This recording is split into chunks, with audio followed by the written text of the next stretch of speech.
Las opiniones vertidas en el siguiente programa son responsabilidad exclusiva y total de quien las manifiesta. Gracias por escuchar sabersinfin.com Radio. La obesidad es una enfermedad que nos lleva a hipertensión, diabetes y alteraciones cardíacas si no es tratada a tiempo. Cortesía de Farmacia Huesca.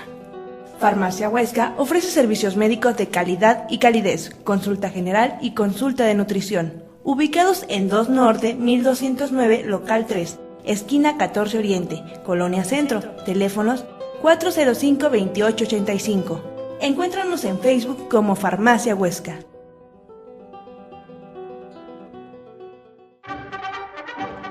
La historia de las guerras es la historia de la humanidad. Bienvenidos a Zona de Guerra. Estamos transmitiendo desde la trinchera con Marco Gómez e Ignacio Romero. Pues muy buenas tardes, estamos aquí en nuestra segunda emisión desde la trinchera. Ignacio Romero, Marco Gómez. Y pues hoy les vamos a hablar de un tema pues que es muy por las fechas, pues la Revolución Mexicana, pero vamos a tratar de enfocarnos a cuestiones militares, no necesariamente históricas, no tan apegados a lo que es la política y las consecuencias, sino más bien a cuestiones militares. Así es, muy buenas tardes, soy Ignacio Romero, en nuestra segunda emisión. Entonces vamos a empezar presentándoles las piezas que hoy trajimos de exhibición. La gorra que tenemos exhibiendo es una gorra oficial del Ejército Federal durante la Revolución Mexicana. Es cuando fue el cambio de uniformes hacia el color caqui, junto con el águila bordada a mano, cuando todavía tiene las alas abiertas. Y también traigo un cinturón, es un cinturón, una pistolera del general Ricardo Morales. Él fue mi bisabuelo, fue general del Ejército Constitucionalista, y esta es una de las piezas que sobrevivieron al paso de los tiempos. Es una pieza muy bonita porque está bordada en hilo de plata, junto con unos detalles increíbles que podrán ver las imágenes en nuestra página de Facebook, Desde la Trinchera. Sí, y no olviden que ahí pueden contactarnos, poner comentarios. En este momento también estamos conectados. Si quieren iniciar un chat, adelante para preguntas o comentarios. Estamos ahí, y toda la información y fotos de lo que estamos exhibiendo, que desafortunadamente la cámara no nos permite mostrar los detalles, o los que nada más nos escuchan, más adelante ahí en la página van a estar todos el complemento de la información gráfica. Así es. Y bueno, empezamos con nuestra primera sección de la semana, que les presentamos en esta ocasión la medalla al servicio mexicano. Aquí lo tenemos en esta imagen. Esta medalla fue otorgada por el Ejército de los Estados Unidos a las tropas que participaron en la invasión a México durante la Revolución Mexicana. Este ejemplar en particular es el modelo de la Marina. Al frente cuenta con la imagen de San Juan de Ulúa, y al reverso tiene el águila de la Marina junto con un ancla. Estas medallas se otorgaron por haber participado o haber servido en la invasión de Veracruz, en la expedición punitiva a México que llevó John Pershing, el general Pershing, así como en diferentes enfrentamientos, como en el Cañón de San Bernardino, en la batalla de la Grulla en Texas, en Pilares de Chihuahua, en El Paso de Texas, en Nogales, Arizona. Entonces, esta medalla, muy alusiva a lo que vamos a hablar hoy, y que también es importante para su servidor, porque es el servicio a las tropas que vinieron a visitarnos aquí, siguiendo a los bandoleros, como ellos catalogaban a Villa, y también para pacificar, según ellos, el país. Sí, además en el caso de la presencia norteamericana en Veracruz, pues la idea era cuidar un poco los intereses norteamericanos, que no fueran afectados por los movimientos revolucionarios, ¿no? Pero bueno, entonces, pues vamos a pasar a nuestra tercera sección, que son las efemérides de la semana. Y bueno, pues ahora tenemos algunos efemérides interesantes. Obviamente el 18 de noviembre de 1910, pues aquí en Puebla, obviamente, pues es la batalla contra Cerdán, los hermanos Cerdán, que se habían aliado con Madero, que eran parte del movimiento, habían hablado con él. Aquiles Cerdán lo visitó en Estados Unidos y le había prometido que tenía 3,000 hombres listos para el ataque, para el 20 de noviembre, que habían sido el llamado a armas. Y bueno, pues una serie de denuncias, pues llega la policía y empiezan los combates. Y al final pues mueren los hermanos Cerdán. Lo interesante es que esos 3,000 hombres pues nunca llegaron. No se sabe si o no existían, o ya cuando vieron que la cosa era en serio y que estaba el ejército, pues mejor prefirieron quedarse en su casa, ¿no? Entonces no se sabe. Fíjate que referente a esto, Marco, cuenta, son simples rumores de mi familia, de la familia de mi papá, a donde decían que existió una carta que tuvo mi abuela, la mamá de mi papá, a donde decía que Aquiles Cerdán estaba muy contento, estaba muy ilusionado de comenzar a participar en el movimiento revolucionario porque iba a hacer mucho dinero.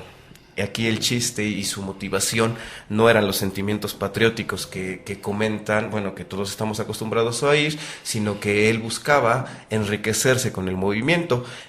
Es simplemente un rumor, yo jamás vi el documento, yo no sé nada, pero bueno, es lo que comenta la familia. Sí, pues bueno, sería interesante revisar esa teoría, pero bueno, tampoco vamos a quitar mitos ni nada, ¿verdad? Bueno, entonces, un 19 de noviembre, pero de 1942, durante la Segunda Guerra Mundial, empieza la batalla de Stalingrado. Esta batalla cruenta y que se combatió a menos 10 grados centígrados por tomar la ciudad de Stalingrado, que por un lado Hitler dijo, tenemos que tomarla, y por el otro lado Stalin dijo, no debe de entrar el enemigo. Y bueno, fue una batalla de bastante prestigio. Sí, así es. Y pues al final pues fue la derrota alemana, y también, además de que fue la derrota alemana que perdió todo el sexto ejército de von Paulus, fue el inicio de la iniciativa alemana. Ya a partir de esa fecha fue reaccionar, echarlos para atrás, y ya ellos nunca pudieron volver a tomar la iniciativa. Así es, se perdió el sexto ejército alemán junto con el cuarto ejército de Panzers, el ejército italiano y el ejército rumano. Todos ellos fueron los que se perdieron ahí. Se estima que fueron alrededor de 1 millón de bajas, y para la próxima semana nos gustaría anunciar que este será el tema de nuestro programa, la batalla de Stalingrado. Sí, además alrededor de la batalla de Stalingrado hay una serie de historias y de cuentos y de cosas interesantes, pero bueno, ya los platicaremos la próxima semana. Estén pendientes, el próximo lunes a las 11 de la mañana en Desde la Trinchera, tema principal, la batalla de Stalingrado. Bueno, y un 20 de noviembre, pero de 1910, pues obviamente la Revolución Mexicana inicia. Es interesante comentar que la revolución, el primer combate como tal fue aquí en los hermanos Cerdán, pero ya desde el 13 de noviembre había habido levantamientos en otras partes del país, porque mucha gente estaba descontenta con la situación, y cuando Madero se levanta y dice, oye, pues es que ya Díaz ya lleva 30 años, pues ya es hora de que se baje, que deje que alguien más se siente, pues bueno, muchos se lanzan a la batalla, ¿no? Pero bueno, entonces empieza oficialmente un 20 de noviembre de 1910, la primera parte de la Revolución Mexicana, Francisco y Madero, con el Plan de San Luis, donde precisamente lo que él reclamaba era que Porfirio Díaz saliera de la silla, ¿no? Cabe mencionar que esta ha sido la única vez en toda la historia en el que se llama a una revolución con fecha y hora, a través del Plan de San Luis, que era el 20 de noviembre a las 6 de la tarde. Sí, así es. Y un 20 de noviembre, pero de 1943, en la Segunda Guerra Mundial, pues se da la batalla de Tarawa, una de las más cruentas y sangrientas, donde a los Marines les fue como en feria, tuvieron una serie de bajas. Creo que fue la más sangrienta de toda la batalla del Pacífico. Y bueno, la verdad es que todavía los norteamericanos la recuerdan, pero todavía les duele, porque la verdad es que sí fue una matazón de soldados impresionantes, ¿no? Allá en el Pacífico con los japoneses. Y un 20 de noviembre, pero de 1975, muere Francisco Franco y termina la dictadura franquista, y pues finalmente también Franco había llegado al poder a través de una revolución, de una guerra civil, también muy sangrienta, muy cruenta, pero bueno, ya hablaremos de ella en algún otro momento. Un 21 de noviembre, pero de 1791, el coronel Napoleón Bonaparte, y lo comentábamos el programa anterior, es promovido a general, y esto es precisamente por la Revolución Francesa. Defiende la ciudad, no me hagan mucho caso, pero creo que defiende la ciudad de París, y ahí es cuando lo ascienden a Napoleón, y comienza su ascenso meteórico hasta llegar hasta donde llegó, siendo el emperador de Francia. El emperador de Francia.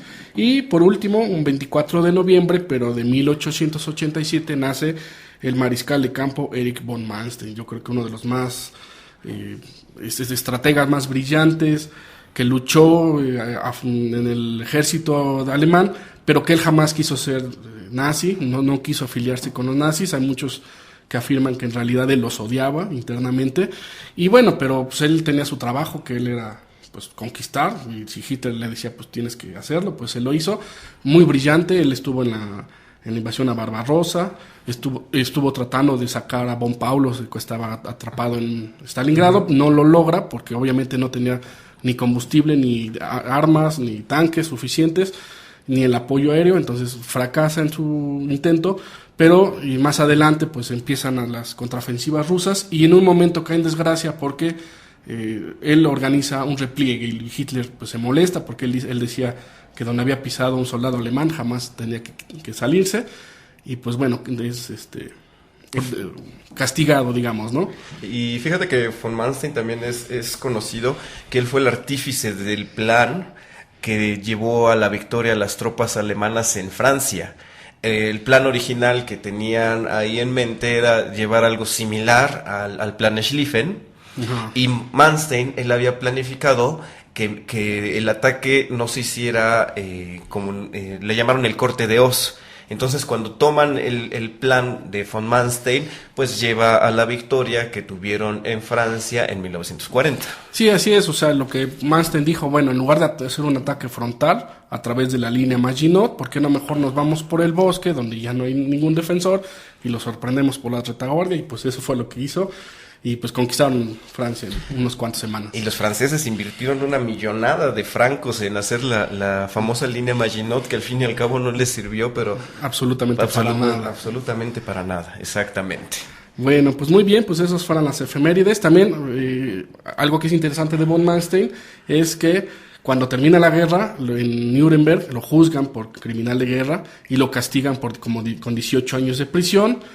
Sin embargo, bueno, pues una serie de oficiales aliados, sobre todo británicos, se molestan porque dicen, bueno, pues es que él no era nazi, él no dio ninguna orden para que se cometieran crímenes de guerra, y entonces lo que sucede es que ellos pagan la fianza de von Manstein, aunque pasó 4 años en prisión, pero en realidad él estuvo defendido por los mismos enemigos que lo habían combatido. Entonces eso es algo que es muy curioso, ¿no? Que en realidad los mismos enemigos sabían que von Manstein pues era un militar y que hacía su trabajo y pues nada más, ¿no? Él no tenía nada que ver con ideas nazis, ni de superioridad aria, ni de matanza de prisioneros, ni nada de eso.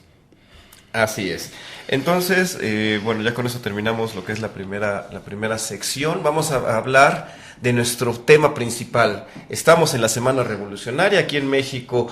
Yo creo que la mayoría de la gente se acuerda de la Revolución Mexicana porque es día de puente y este fue un fin de semana bastante largo. La Revolución Mexicana es un tema complejo para estudiar. La verdad es que esta Revolución Mexicana se marcó por un sinnúmero de traiciones y de que le dieron la espalda a uno y luego le dieron la espalda al otro.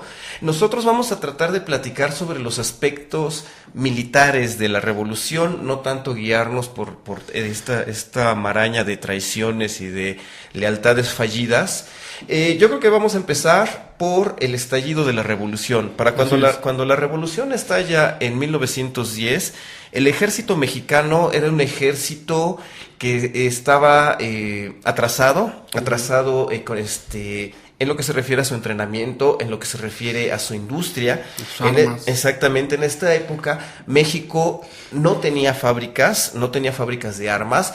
El ejército mexicano dependía de las importaciones de armas y de munición y de cañones y de cualquier otra pieza, porque habían diferentes suministros. Había suministro obviamente de los Estados Unidos y también el fusil que estaba en uso en esta época, el principal fusil era el Mauser alemán, el de 7 milímetros.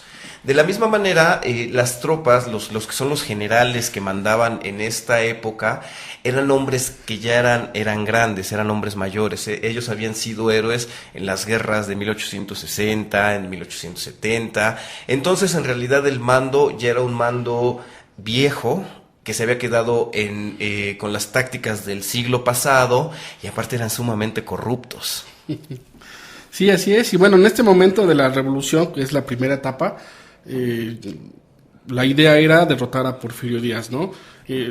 obviamente Madero, yo siempre lo he considerado así, era como que un poco ingenuo y él no veía cómo estaba la situación en realidad en nuestro país. Él lo único que quería era que Porfirio Díaz se saliera de la silla, ¿no? Pero hay una serie de aspectos que influyen obviamente en la batalla y bueno, obviamente Zapata, que es uno de los revolucionarios, él luchaba por la tierra, ¿no? Él no era pobre, su familia tenía un rancho, tampoco era un terrateniente, pero pues más o menos se sostenía con sus terrenos, pero él veía que la gente se moría de hambre, entonces lo que él quería era la tierra, ¿no? Incluso su frase tierra y libertad, y era lo que le interesaba. A Doroteo Arango, que era Pancho Villa, bueno, pues él era analfabeto, él no tenía estudios formales, y sin embargo destaca como uno de los más grandes militares de la revolución, porque a lo mejor tenía esa intuición y esa experiencia que le había dado la vida, porque él era bandolero, él robaba mulas y hacía una serie de cosas. Y entonces, pues él también se une a la causa, aunque después la causa se transforma con la muerte de Madero, y entonces como decías, ¿no? Empiezan a surgir diferentes facciones que en un momento estuvieron unidas, que tenían un objetivo común, después salen peleadas entre ellas, ¿no? Y Pascual Orozco, otro también de los grandes revolucionarios, que en realidad él sí era también un malhechor, él era un ratero, y que también Pascual Orozco destaca como militar en estos momentos, ¿no? Entonces, y después de esta etapa, cuando finalmente, de una forma muy rápida, que nadie se esperaba, el Porfirio Díaz dice, bueno, pues sí, pues ahí nos muere, pues yo me voy y ahí háganle como quieran. Y entonces empiezan los pleitos, ¿no? Como tales. Hay un relato donde dicen que Zapata se va a visitar a Madero y se pone a platicar con él y le dice, bueno, pues es que tú quieres la reforma de la tierra, pero pues no es tan sencillo, mira, y es que hay que hacer leyes, ¿no? Suena como buen político, que probablemente era Madero. Y entonces Zapata sale decepcionado, porque se da cuenta que en realidad pues era lo mismo, ¿no? O sea, él no lo iba a conseguir de esa forma. Y aunque él se va a su tierra y a estar tranquilo y en paz, él sabía que tarde o temprano iban a volver los balazos, ¿no? La primera etapa de la revolución, bueno, las batallas principales se las contamos en unos minutitos para que sigamos pendientes. Vamos a un corte porque nos lo está pidiendo el señor David. En un momento regresamos desde la trinchera por la señal de sabersinfin.com.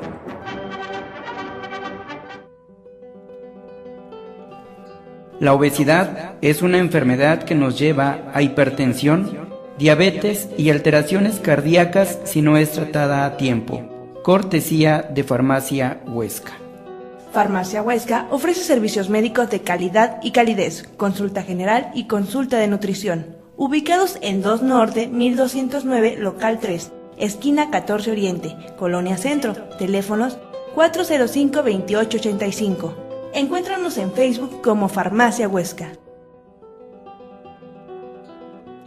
Estamos de vuelta aquí en Desde la Trinchera a través de sabersinfin.com y estábamos hablando sobre los aspectos militares de la Revolución Mexicana. Estábamos platicando que durante la primera etapa de la Revolución Mexicana, básicamente los revolucionarios eran un grupo de hombres armados sin una preparación militar como tal. En muchos de los libros se menciona que básicamente apelando al sentido del macho mexicano, hacían cargas frontales, los ataques revolucionarios eran cargas frontales. En ocasiones raras fue que llegaron unas tácticas diferentes al ataque frontal, y del lado federal, pues básicamente en esta época de la historia ya contaban con ametralladoras. El ejército federal ya tenía ametralladoras, tenía buenas piezas de artillería, pero su preparación no era buena. Aparte, algo que era muy importante con el ejército federal es que sus tropas no estaban convencidas de ser ejército. Ellos apelaban mucho a lo que era la leva, a que los rurales levantaban a los hombres y los llevaban al ejército, a la bola, a los pelones. De hecho, por eso los llamaban pelones los revolucionarios, porque lo primero que hacían al llegar al ejército era raparlos. Y entonces de ahí sale que los pelones era porque estaban rapados. Y llegan estos choques, empiezan los combates. El ejército federal tenía armas pues más o menos de buena calidad, su entrenamiento no era bueno. Lo que hacían las tropas revolucionarias eran ataques frontales muy apoyados con la caballería. La caballería representó alrededor del 80% de las tropas que combatían, y básicamente era un ataque a la carga hasta que lograran tomar las posiciones. Sí, yo creo que también eso influyó bastante en su éxito. Por un lado, el ejército federal, por esta leva, yo creo que había muchos de sus soldados que no estaban no solamente convencidos de ser militares, sino de que realmente querían combatir a Díaz. O sea, también se identificaban porque eran gente pobre y tenían esa identificación con el movimiento revolucionario, ¿no? Y por otro lado, los movimientos de los hombres de los revolucionarios, Villa y Orozco y Zapata, que eran más bien una guerra de guerrillas, no era... Había cargas frontales y todo, pero más bien era sabotear y ir haciendo ataques de emboscadas y cosas así. Eso era lo que desorganizó al ejército federal, ¿no? Porque no estaba preparado para ese tipo de ataques, ¿no? Así es. Hay que recordar que básicamente las batallas aquí en México durante la Revolución Mexicana eran batallas pequeñas comparándolas con lo que estaba pasando en esta época en la Primera Guerra Mundial. Allá en Europa pues se enfrentaban millones de hombres de un lado y millones de hombres del otro lado, y eran unas matanzas increíbles. Aquí en México pues sí eran batallas comparativamente mucho más pequeñas, pero fueron muy violentas. Y algo que tenían al ser una guerra civil es que existía un odio por el enemigo, a donde el que caía prisionero del otro, con mucha regularidad, eran fusilados. Así es. Y entonces, lo que también en cierta parte de la batalla hacen, el ejército federal, al capturar a los revolucionarios, los acogen y les dan cabida para que volteen las armas en contra de sus compañeros. Entonces, la primera época de la primera parte de la revolución termina con la deposición, con la renuncia de Porfirio Díaz. Porfirio Díaz deja el poder y decide irse a Europa, donde vive 4 años más. Allá muere. De hecho, sus restos están allá en Francia. Uh-huh. Cuando hay fotografías muy interesantes a donde se ve que Porfirio Díaz se está despidiendo para subir allá al Ipiranga, uh-huh, y parte de los soldados todavía están usando el tradicional Pickelhaube, el mexicano, el casco de pico. Cuando llegó la moda prusiana aquí a México, empezaron a usar este casco de pico, pero con el águila mexicana. Este casco en la actualidad son obscenamente caros, no tiene mucho que vi uno que estaba en 60,000 pesos. Y son, aparte, muy atractivos, o sea, son piezas muy, muy, muy bonitas. ¿Y qué pasa? Se va Porfirio Díaz, hay elecciones, y Francisco I. Madero queda como presidente. Queda como presidente. Hay muchos que lo han comparado, que realmente era muy ingenuo y no, él no se veía, él se veía en la silla presidencial, no tanto por la capacidad que él tuviera, sino porque lograr el sueño de un México sin Porfirio Díaz. Entonces, cuando llega al poder, no sabe qué hacer con él. O sea, realmente muchos libros y muchos autores lo critican, porque fue muy ingenuo, no sabía qué hacer, y al final esa inseguridad y todo eso lo llevan a que un grupo de oficiales que se identificaban mucho con Díaz y que estaban muy molestos por lo que le había sucedido a Díaz, pues se unen en un complot que culmina en lo que es llamada la decena trágica, ¿no? En donde, bueno, unos generales, que en este caso era Bernardo Reyes, Félix Díaz y Manuel Mondragón, se sublevan y empiezan unos combates ahí en la Ciudad de México, en donde, bueno, realmente eran los que salían pagando el pato, pues eran los civiles que en ese momento estaban por ahí. Y realmente, además, lo curioso es que Victoriano Huerta, como estaba urdido con ellos, estaban ya puestos de antilación, pues en realidad eran cañoneos simplemente como para fingir que había un verdadero combate. Y Victoriano Huerta lo que hacía es que llevaba a las tropas que eran leales a Madero, las llevaba por zonas donde sabía que estaban cubiertas de metralletas, y entonces los acababan a todos, ¿no? La idea era debilitar la posición de Madero. Así es, fue un error un error garrafal el haber dejado intacto al ejército mexicano, y lo que hace Madero es que deja intacto al ejército mexicano, al ejército federal, y desarma a los que lo llevaron al poder, ¿no? Entonces es ahí cuando quedan muy resentidos Villa, queda muy resentido Zapata. En realidad, Francisco Villa pasa un periodo en la cárcel. Cuando es la decena trágica, Francisco Villa estaba en Lecumberri.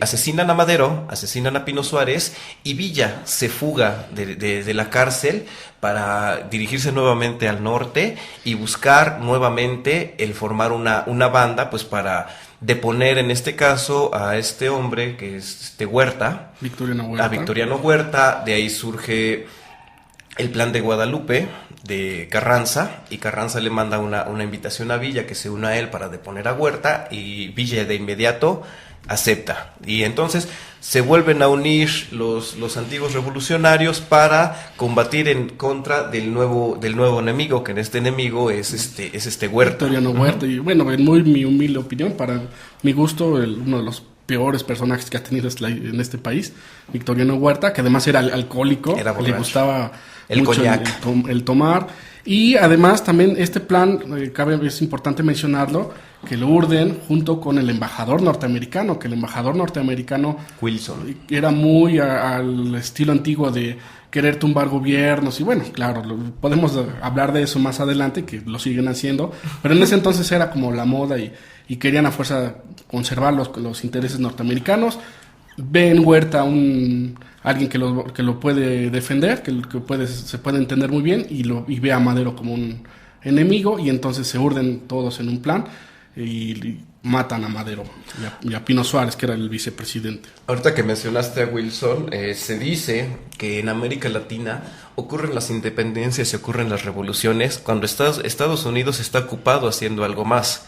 Entonces, el papel de los Estados Unidos durante la revolución fue de un ir y venir, siempre protegiendo sus intereses, ¿no? Estados Unidos tenía fuertes inversiones en la minería, en el petróleo, en el campo, y obviamente ellos estaban protegiendo esos intereses. Al iniciar la revolución, los americanos dan acogida a Madero y lo apoyan, suministrándole armas y dándole su apoyo para que pudieran deponer a Díaz.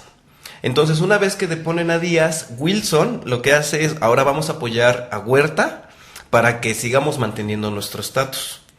Después de que le dan la espalda a Huerta, apoyan a Carranza para que tome el poder y sea el presidente, hasta que lo reconocen, creo que en el 17. Y después, cuando Villa ataca a Columbus, en apoyo, o bueno, más bien con la vista gorda de Carranza, es que hacen la invasión punitiva y que entran las tropas americanas aquí al norte de Estados Unidos en cacería de Francisco Villa, ¿no? Entonces, el papel de los norteamericanos fue un papel importante de sus intereses, y aparte de sus intereses, ¿no? Siempre protegiendo su dinero y su todopoderoso dólar. Como que nos dejaron un poquito cuando ellos ya se metieron de lleno a la Primera Guerra Mundial, cuando ya se van ahora sí todas las tropas allá a Europa, es cuando más o menos dejan que aquí la política nacional siga su curso. Bueno, y también conforme viene entonces el combate ahora contra Huerta, que era el nuevo enemigo, Pascual Orozco decide que él va a defender a los intereses de Huerta y se rebela. Entonces ahí es el primero que cae, o bueno, el primero que se sale de la escena.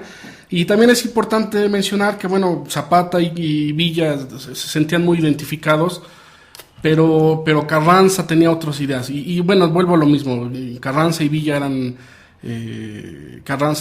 Emiliano Zapata, y Francisco Villa eran gente pues que no sabían leer, que no sabían escribir, y Carranza pues había sido exgobernador durante la época de Porfirio Díaz, era un hombre instruido, letrado. Álvaro Obregón es cuando surge en este momento también. En la primera parte él no se involucra, cuando matan a Madero sí se molesta y toma las armas, y Álvaro Obregón era un maestro de escuela que también había leído mucho. Y entonces, pues bueno, yo creo que entonces es la identificación y la separación posterior de los dos bandos, ¿no? Es decir, por un lado están los constitucionalistas, con Carranza y Obregón, que querían una nueva constitución, y por otro lado Villa y Zapata, cuyos intereses eran quizá más prácticos en cuanto a decir, bueno, pues lo que queremos es tierra, lo que queremos es que haya libertad, lo que queremos es que no existan hacendados que tengan tal cantidad de tierras, ¿no? Y darle oportunidad a la gente que está hasta abajo, ¿no? Entonces, yo creo que de ahí viene la polaridad, ¿no? La separación. Así es, hay que diferenciar cómo eran los ejércitos. Por ejemplo, el ejército de Zapata, al Zapata estar del centro de México hacia abajo, Zapata no tenía contacto con la frontera de Norteamérica. Entonces, la verdad es que el ejército zapatista siempre sufrió de una falta crónica de armamentos y municiones. El ejército zapatista sí se guió mucho por esta táctica de guerrillas, de pegar y vámonos, porque ellos no contaban con un suministro inacabable como era el ejército de Francisco Villa. El ejército de Francisco Villa era un ejército moderno, tenían muchas armas, tenían mucha munición, tenían muchos cañones. Y de hecho Villa crea a su cuerpo de élite, que eran los Dorados de Villa, uh-huh. Que es los que todos recordamos como los Dorados de Villa, que eran caballería, que eran los hombres más arrojados y que eran así como que su punta de lanza.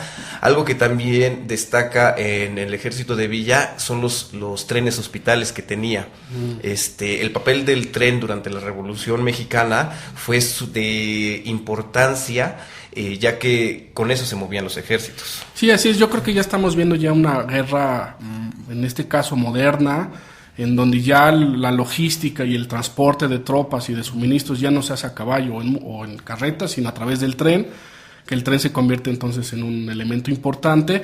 También hubo varias batallas en donde, por ejemplo, cargaron un vagón y una locomotora llena de dinamita y la lanzaron a toda velocidad detrás de las tropas federales y las volaban, y entonces entre el caos que originaba la explosión y los muertos, pues llegaban ellos a rematar. Y entonces el tren es parte fundamental de la Revolución Mexicana. Y bueno, ahorita que comentas Villa, todo lo que Villa conquistaba y obtenían con los robos de los bancos y el saqueo y todo eso, que de alguna forma pues sí lo hacía. Con todo eso, él tenía muchos amigos en Estados Unidos y eran quienes le enviaban armas. Hay una historia muy interesante donde precisamente ya en la batalla de los constitucionalistas, Pascual Orozco va perdiendo terreno, va perdiendo fuerza, y hay una batalla que es la batalla de Ojinaga, donde están prácticamente en la frontera con México, y entonces a los constitucionalistas, y entre ellos Pascual Orozco, se van del lado norteamericano. Pero del otro lado estaba el ejército norteamericano, pues que estaba en alerta porque pues tenía que ver que no hubiera alguna cuestión más allá de lo permisible, ¿no? Y entonces hay una anécdota muy interesante donde está Villa, cuando capturan ya a los constitucionalistas, Villa cruza para hablar con el ejército, con los oficiales del ejército que habían hecho la captura, y entonces platica con Pershing, que Pershing era el comandante en ese momento del ejército. Pershing más adelante es el que va a ser el líder de la expedición punitiva, pero en ese momento pues, se llevaba bien con él, y alguien que estaba ahí también, que fue testigo de la plática, pues era un subteniente Patton, George S. Patton, que más adelante se va a distinguir en la Segunda Guerra Mundial, uno de los soldados más bravos, creo yo, y más decididos, determinados, pero él estaba ahí como subteniente y él fue testigo de esta reunión. En ese momento Villa era amigo de los Estados Unidos, lo veían con buenos ojos. También había ese quizá sabor de romántico en cuanto a Villa, incluso le hacen películas y hay un camarógrafo que le anda siguiendo porque está tomando las escenas, y en Hollywood se hace famoso, ¿no? Villa. Lo ven con buenos ojos, lo ven como un líder, como un Robin Hood moderno, y bueno, y empiezan una serie de calificativos, y eso se termina cuando invade Columbus, ¿no? Pero más adelante, ¿no? Sí, Villa de hecho permitió que los periodistas y que el camarógrafo lo estuviera siguiendo y grabando a cambio de la mitad de los ingresos de cada una de las películas. Entonces, por eso que existe gran cantidad de cine de Villa. Bueno, tenemos rápidamente 3 preguntas. Me gustaría darles lectura para que no piensen que sus comentarios no los vamos a leer. Por supuesto que los vamos a leer. No se les olvide, tenemos página en Facebook Desde la Trinchera, y ahí también pueden hacer sus comentarios. Rápidamente, Braulio Reyes: hola, ¿qué tal? No sabía nada de su programa. Ahora que hablan de los hermanos Cerdán, comenten algo sobre el museo y su importancia que tuvo en la Revolución. Bueno, ya lo habíamos comentado. Cerdán es descubierto y pues enfrenta al ejército federal, a la policía, y pues muere en la batalla, ¿no?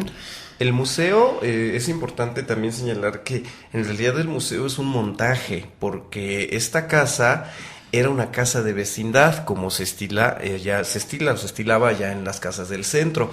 Entonces, todo la cantidad de cuartos que dicen que pertenecieron a los hermanos Cerdán no era cierto. Ellos sí vivían en una parte de la casa, pero no así como te lo pintan. Ellos no eran millonarios y eso es muy importante destacarlo. Entonces, el museo sí es a donde vivieron, pero no era como vivían así. Ok, la segunda pregunta, Miguel López, ¿cómo se dio el único encuentro entre Zapata y Pancho Villa? Bueno, vamos a llegar a platicarlo. Y la tercera, Iván Flores, apenas vi un documental sobre una carta que recibió Porfirio Díaz de parte de Franklin, pero solo fueron un par de segundos. ¿Qué importancia tuvo en la revolución? Bueno, pues la verdad no he visto el documental, y Franklin pues ya se había muerto, Benjamín Franklin, imagino, quiero pensarlo. Y bueno, probablemente, pues si nos pudieras mandar más información para saber de qué estás hablando, porque aquí con lo que nos envías, pues no tenemos idea de qué estás comentando. A lo mejor se refiere al telegrama Zimmerman, a ese famoso telegrama a donde invitan a los mexicanos a que declaren la guerra a los Estados Unidos. Probablemente, sí, puede ser, aunque Zimmerman. Bueno, eso fue muchos años después, ¿no? Digo, estamos hablando de la Revolución, 1914, 1915. También sucede que, bueno, hubo intentos de Alemania de que México entrara a la guerra, pero México no tenía forma de entrar, y eso sucede también en la Segunda Guerra Mundial. También hubo intentos por parte del gobierno de Hitler de que México entrara a la guerra, pero bueno, en este momento, pues con la información que nos mandas, pues no tenemos más información. Pues si quieres mandarnos más información, con gusto y si no lo sabemos, pues la investigamos y te lo traemos en el próximo programa. Bueno, entonces vamos rápidamente a seguir con esto. Huerta también llega un momento en que decide que se va a ir, porque ya se da cuenta que no puede sostener la situación, pierde el apoyo de los Estados Unidos, y entonces él se va. Y entonces llega el gobierno constitucionalista, dirigido por Carranza y Obregón. Algo que es importante, entonces la Convención de Aguascalientes. Viene la Convención de Aguascalientes, y en ese momento es la ruptura entre Zapata y Francisco Villa y Álvaro Obregón con Venustiano Carranza. O sea, se separan totalmente. Precisamente cuando llegan a México, cuando Huerta se va, es cuando se da el encuentro entre Francisco Villa y Emiliano Zapata, ¿no? Es muy famoso, hay muchas fotos. Se habla mucho de lo que se dijeron. En realidad yo creo que Zapata decían que era un hombre muy callado, serio, no era alguien, y Villa era un relajo y jajaja y todo, ¿no? Entonces, mujeriego y loco, pero bueno, eran personalidades totalmente opuestas, ¿no? Pero es la única vez que se ven en México. Probablemente se dieron cuenta de lo grande que era, o sea, de lo difícil que era ser presidente o de tener el poder. Y pues cada quien se regresa, ¿no? Zapata se regresa a Morelos y Villa se regresa ya al norte. Y entonces, pues bueno, empieza la lucha entre estos dos bandos, que los constitucionalistas y los otros dos, que era Zapata, y que ya también las batallas fueron menores en el sentido de la cantidad de militares involucrados. Algo que es interesante mencionar, que sí es parte de lo que es la historia, es que Álvaro Obregón, que fue general, que llegó a ser general, es el único general en la historia que jamás ha perdido una batalla. Eso es interesante. También algo que Álvaro Obregón fue el único general en México que recibió asesoría por parte de las potencias europeas. Entonces, Álvaro Obregón modifica sus tácticas para hacerlas similares a lo que estaba pasando en estos momentos allá en Europa. Consigue alambre de púas, posiciona sus ametralladoras en líneas de trincheras, y entonces cuando Francisco Villa hace sus tradicionales cargas al frente, se topa de frente en contra de las posiciones que ya había preparado Álvaro Obregón, y es derrotado miserablemente. Sí, van echando para atrás al ejército de Francisco Villa, hasta que al final, pues prácticamente Villa pierde toda la iniciativa. Zapata está en una guerra de guerrillas, también no es un enfrentamiento frontal, sino simplemente igual, ¿no? De lejos, y emboscadas y ataques rápidos. Y bueno, entonces viene ya lo que es la última parte de la revolución, donde viene la muerte de la liquidación Zapata, de los caudillos, ¿no? La liquidación de los caudillos, el afianzamiento del poder de Carranza, Carranza, de Venustiano Carranza, y entonces viene el enfrentamiento entre Álvaro Obregón y Venustiano Carranza, que también Álvaro Obregón pues había estado en segundo lugar, a las sombras, y esperando el momento, ¿no? Que también él lo que quería también era el poder.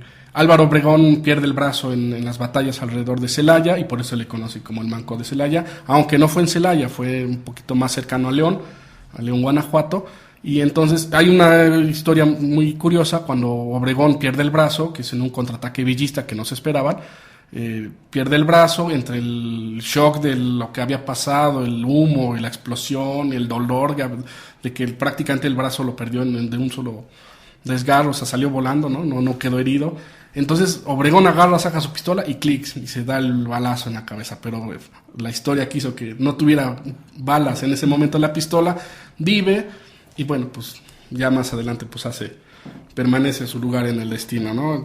Así es. Entonces, para liquidar lo que es la revolución, el primero que perece es Zapata. A Zapata lo emboscan allá en una hacienda en Anenecuilco, si mal no recuerdo.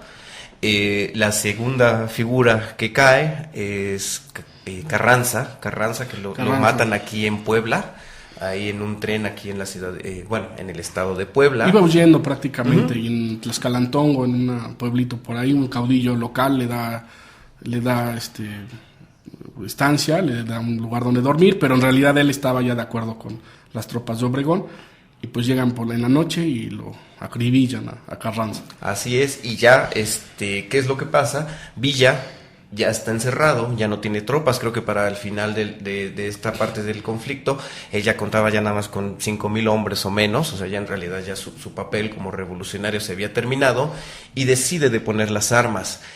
Hace un acuerdo con el ejército, con el gobierno, con el nuevo gobierno elegido, y lo que le ofrecen es tener la guardia de 50 hombres a los que el gobierno les va a pagar para que depongan las armas. Le dan la amnistía a todos los seguidores de Francisco Villa, y pasa al retiro. Todavía vive 3 años hasta que lo ejecutan allá en Parral, para terminar con eso lo que es el periodo revolucionario. Así es. Y bueno, algo que es importante mencionar en este momento es que en el periodo que están luchando en contra de Huerta, Álvaro Obregón llega a un buque, que el buque estaba a favor de las tropas constitucionalistas, y entonces en ese puerto, pues al momento en que él sube, levantan la bandera, porque pues, es un dignatario importante, y entonces los barcos que estaban, huertistas que estaban por ahí cerca, se dan cuenta de la oportunidad y se meten a la bahía tratando de hundir el barco y hundir a Álvaro Obregón.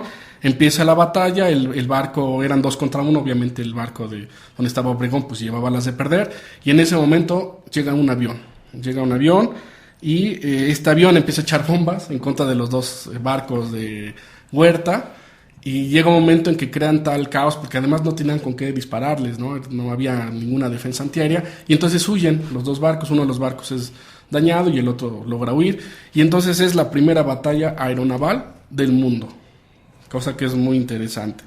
Esto que les platicamos así en un periodo tan corto pareciera muy fácil, ¿no? Pero hay que recordar que cayeron 1 millón de hombres, murieron en el periodo revolucionario. El país quedó en ruinas, y de ahí pasamos a un periodo difícil en la historia mexicana, que se toma el conflicto ahora en la Guerra Cristera, ¿no? Lo toma el poder este hombre que era Plutarco Elías Calles, que fue un general durante la Revolución Mexicana, un hombre desalmado como ha habido pocos, y empieza la Guerra Cristera, para que de ahí lo demás es historia antigua, ¿no? Se crea el Partido Revolucionario Institucional, y ya lo demás ya se lo saben. Sí, así es. Y bueno, ahorita ya lo corrige Iván Flores, es Abraham Lincoln y Benito Juárez. Bueno, yo creo que es todavía más atrás, entonces, sí. Bueno, no tiene nada que ver con la revolución, pero bueno, también es importante destacar que en este momento ya empieza la modernización de algunas armas. En el caso de Huerta, cuando llega al poder, lo primero que hace es querer modernizar el ejército, porque sabía que si no, se lo iba a llevar el tren, como finalmente le pasó, pero empieza a comprar armas, y entre las armas que compra unos aviones.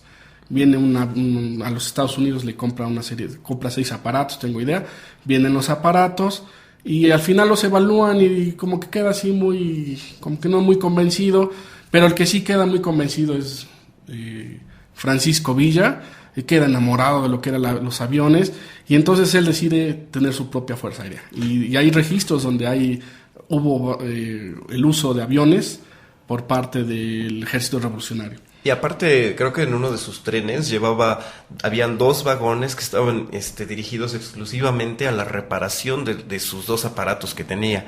Entonces, eso también es algo que cambió la historia de la Revolución Mexicana. También llegan nuevas piezas de artillería, llegan nuevas ametralladoras, llega la Hotchkiss, incluso creo que llegan a ver Maxims aquí en la ciudad en la Revolución Mexicana.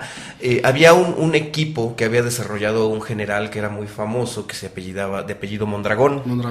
Este general desarrolló el primer fusil de repetición en la historia del mundo. Este fusil de repetición, por las mismas limitaciones que tenía México en este momento, que no tenían una industria de guerra como tal, existían muy pocas piezas. Y también este mismo general Mondragón desarrolló una pieza de artillería que era mucho más eficiente que el famoso 75 francés.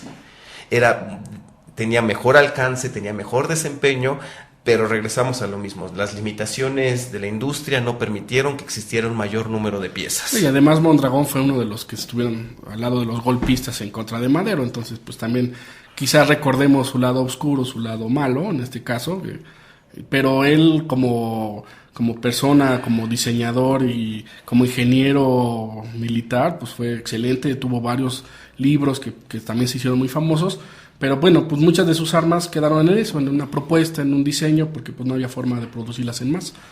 Entonces, así es. Pues ese fue el problema, ¿no? Bueno, vamos a pasar a un corte con apoyo de nuestro amigo David y nos vemos en unos minutos. En un momento regresamos desde la trinchera por la señal de sabersinfin.com. Regresamos nuevamente a Desde la Trinchera en sabersinfin.com y vamos a pasar a nuestra siguiente sección. Vamos a hacer la recomendación de la película. Vamos a cambiar muy feo de tema. Estábamos hablando de la Revolución Mexicana y nuestra recomendación bélica para esta semana va a ser la película de nombre La Cruz de Hierro. Sí, La Cruz de Hierro es una película muy vieja, del 77. Probablemente tenga nuestra edad, casi. Pero es muy interesante porque es una producción alemana.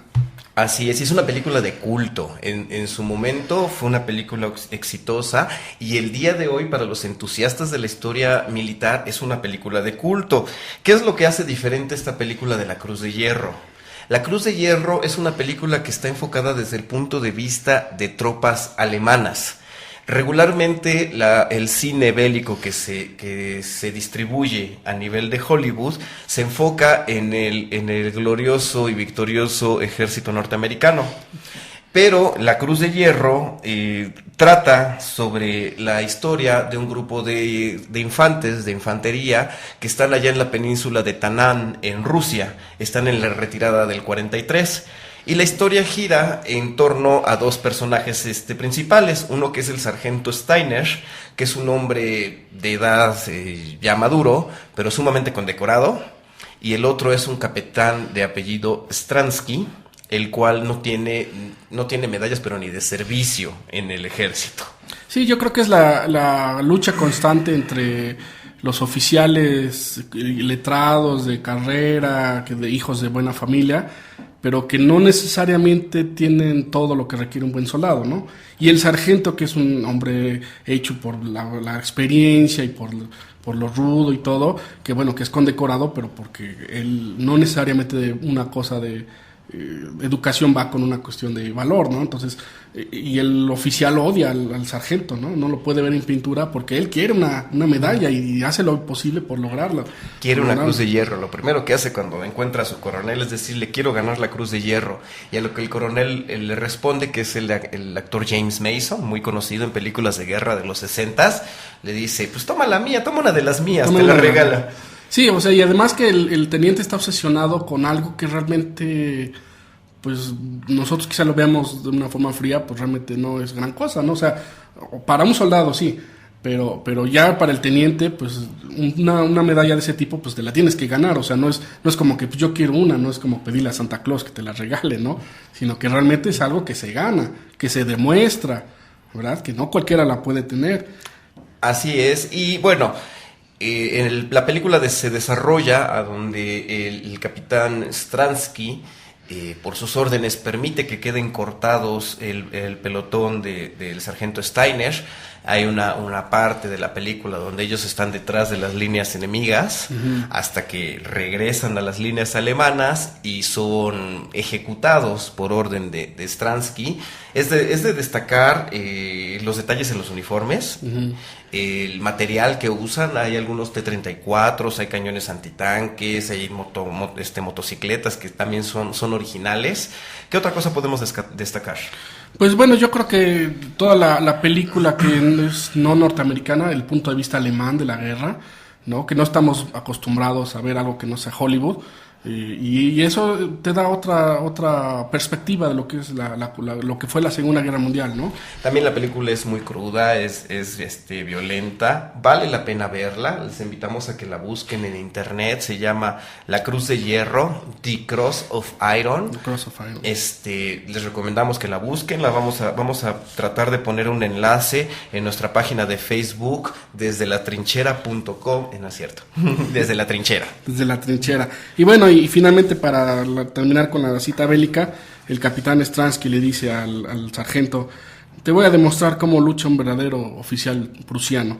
Y lo que le responde el sargento Steiner: entonces yo te voy a enseñar dónde crecen las cruces de hierro. Es cuando ya se acaba. Es como que dices, wow, ¿no? Es otro boleto, ¿no? Pero bueno, entonces esa es la película de la semana, muy buena. Si pueden verla, búsquenla, vale la pena, es muy interesante. Y ven, entonces vamos a pasar con la marcha de la semana. Le vamos a pedir a nuestro amigo David que nos apoye. Vamos a escuchar la marcha militar. No es una marcha militar como tal, pero sí tiene mucho que ver con la historia de guerra.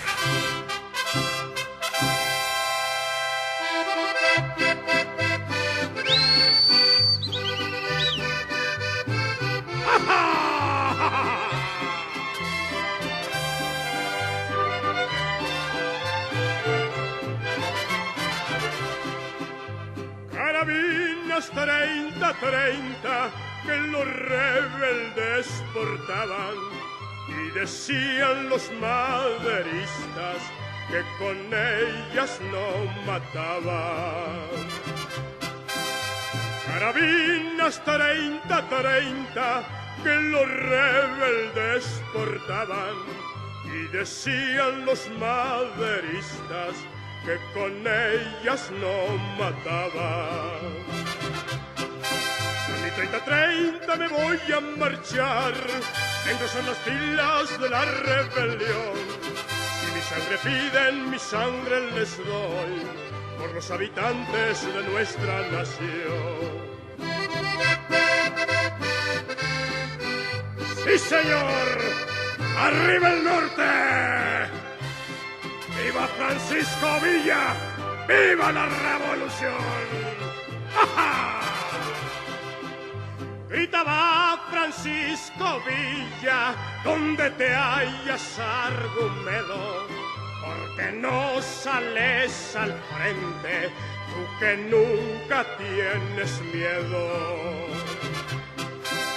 Gritaba Francisco Villa, donde te hallas, Argumedo, porque no sales al frente, tú que nunca tienes miedo. Con mi 30-30 me voy a marchar, engrosar las filas de la rebelión. Si mi sangre piden, mi sangre les doy, por los habitantes de nuestra nación. ¡Tocayo! ¡Francisco Calderón! ¡A ti sale duro estos pelados!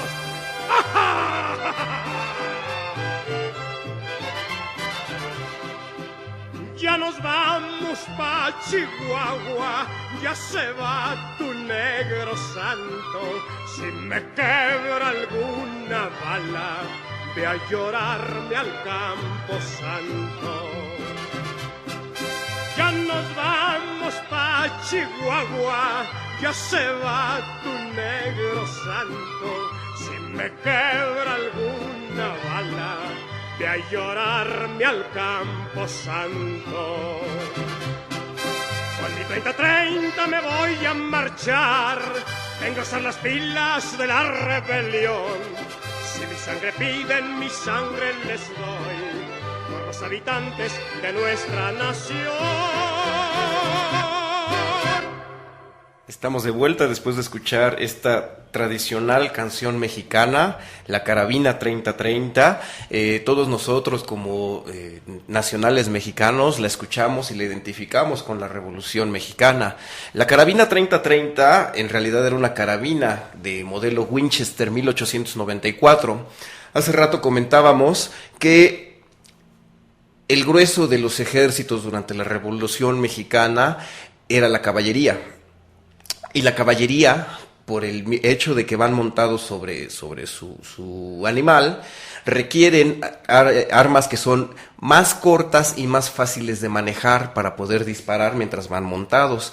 Es por eso que esta carabina de manufactura norteamericana se hace tan popular y la asocian, obviamente, con las tropas rebeldes, porque las tropas federales estaban armadas principalmente con el Mauser de 7 milímetros. La Carabina 30-30, la canción de la Carabina 30-30, por las estrofas que nos menciona, cuando menciona a Benjamín Argumedo, que fue uno de los militares más renombrados de la primera etapa de la Revolución, pero que después se une a Pascual Orozco cuando Pascual Orozco se rebela. Todos estos indicios nos hacen pensar, nos dan la idea de que la canción se refiere a las etapas tempranas de la Revolución, a la primera etapa de la Revolución Mexicana. Existen innumerables versiones de la Carabina 30-30, a donde en ocasiones se menciona que son maderistas, que son carrancistas, que son villistas y que son todas las facciones que conocemos. Esta es una canción que quisimos traer hoy para ustedes, aunque no es una marcha militar en todo el sentido de la palabra, pero tiene mucho que ver con la historia militar de nuestro país. Y ya para que concluyamos con este programa, se tuvo que ir nuestro amigo Marco Antonio, tuvo algunos detalles de índole familiar. Para que demos conclusión a nuestro programa, les invitamos a que nos visiten en nuestra página de Facebook Desde la Trinchera. Ahí vamos a subir en un ratito las fotografías de las cosas que estuvimos exhibiendo y alguna información, algunos enlaces para que podamos profundizar toda la información que estuvimos compartiendo con ustedes. También les invitamos a que lean un artículo sobre la Revolución Mexicana, pero desde el punto de vista norteamericano, a donde obviamente tratan a Villa como un bandolero, en la página gunterprintmilitaria.com.mx, en la sección de artículos. Ahí hay un artículo muy interesante sobre la Revolución Mexicana desde el punto de vista norteamericano. Y vamos a concluir con un par de citas que les vamos a dejar a todos ustedes. La primera dice: Madero ha soltado al tigre, a ver si puede domarlo. Palabras pronunciadas por Porfirio Díaz al zarpar rumbo a Francia. Y la segunda cita dice: me retiraré del poder al terminar el actual periodo de gobierno. He tratado de dejar la presidencia varias veces, pero se ha ejercido presión sobre mí para no hacerlo y he permanecido en el gobierno por el bien de la nación. Porfirio Díaz. Ya con esta nos despedimos, nos vemos el próximo lunes a las 11 de la mañana en Desde la Trinchera. Muchas gracias y que tengan una excelente semana. La guerra ha creado naciones y destruido imperios. Los esperamos en la próxima emisión Desde la Trinchera.